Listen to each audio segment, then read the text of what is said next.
So it's probably a good time in 2022 to reflect back on the Redlands that in 2001 I just returned from East Timor and I really wanted to run for federal politics, and it was a fascinating experience driving over the hills and working our way through Capalaba and Cleveland and recognising what an incredible challenge and opportunity it was to represent such a remarkable part of outer metropolitan Australia, coastal Australia and island Australia.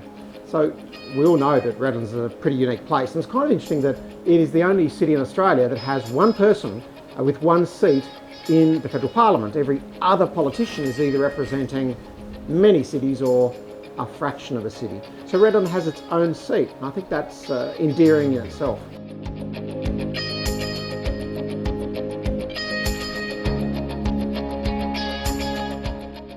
It's an interesting experience. I did them for years.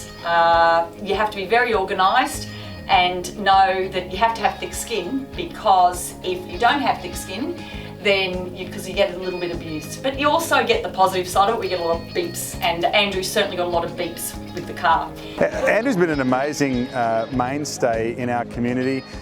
5 terms in his role, and his activity and energy level has been really quite electric.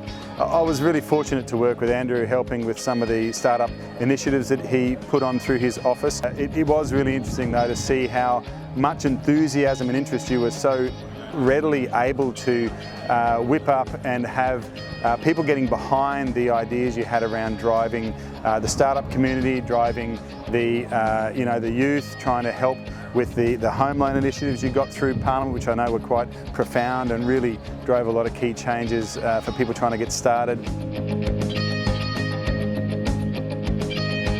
The road at the time was an intersection, and it was literally like a plus sign, and it was Russian roulette getting any car through because it was dark at night, there was no street lights, and my eldest daughter had just got her Ps, and she was literally going through these intersections. It was really dangerous at night, so I knew something had to be done because someone had actually promised that we'd get a roundabout there. When we got enough signatures on that petition, I then took it to Andrew and he said, look, at least we've got something now to work with. So thank you, Andrew, for being very supportive in our quest.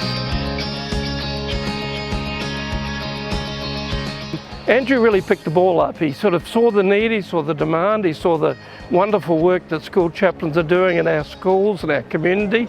Andrew could see that the chaplains are right at the coalface, so he picked up the ball and he was so great, and we were able to get a significant funding for school chaplaincy and I think Australia-wide. And it still continues to this very day. And most schools now have got a school chaplain, which was just a miracle of God.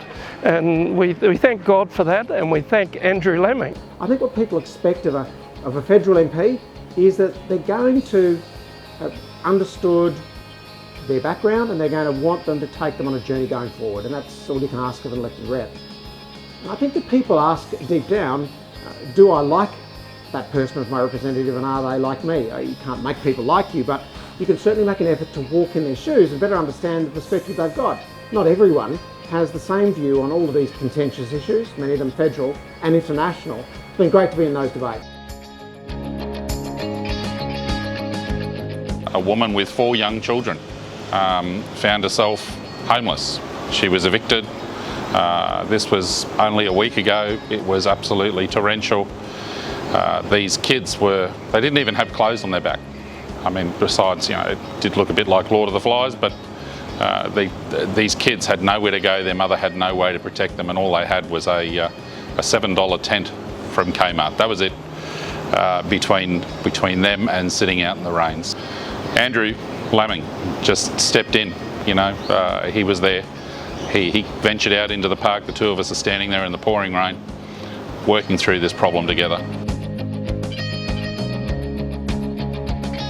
The Cage Youth Foundation is a community support service providing support for young people and their families across Redlands Coast, and we've had the privilege of being able to work with Andrew in several projects, from Work for the Dole system, our community work skills, and just in generally fundraising and marketing and promotion of what we do at the Cage Youth Foundation. Marilyn Carey here. We've been working in early childhood education quite closely with Andrew. He definitely supports early childhood education, has been a great person for putting the lens on the importance of the role we do and the work we do with very young children. So yeah, Andrew Lamming has been amazing through this journey. I always give Andrew props for a man who takes action. The fact that whether you like Andrew or not, you know who Andrew is, and I think that's a powerful thing that he's created for himself. When I contacted him and we were talking about the cafe and bar, he wanted to send me some information and that sort of stuff, and as I was on the phone I says, "Thanks so much, I appreciate it, please send me the details." And he's like, "I've already done it." And you look at your phone and there's a message, and it's just, you know, the fact that he takes so much action allows things like the cafe bar to really exist. Hi, we are a family that was separated by COVID border closures, and Andrew Lamming helped us reunite our family and our 3 boys. Andrew Lamming fought very hard to bring my family together. So we have indebted gratitude for that. So thank you very much. Thank you. Okay.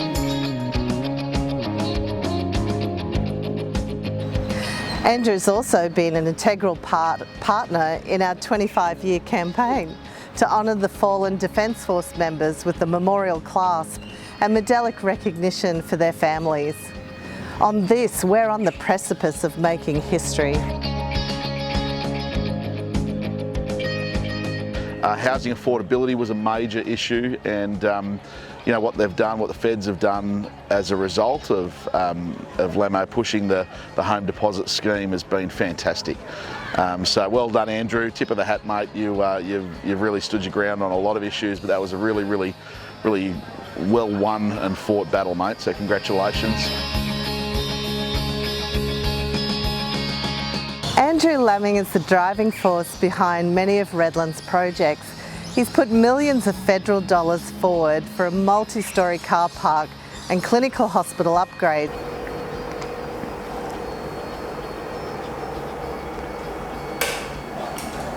I guess in everybody's career you want to know that you've made a contribution.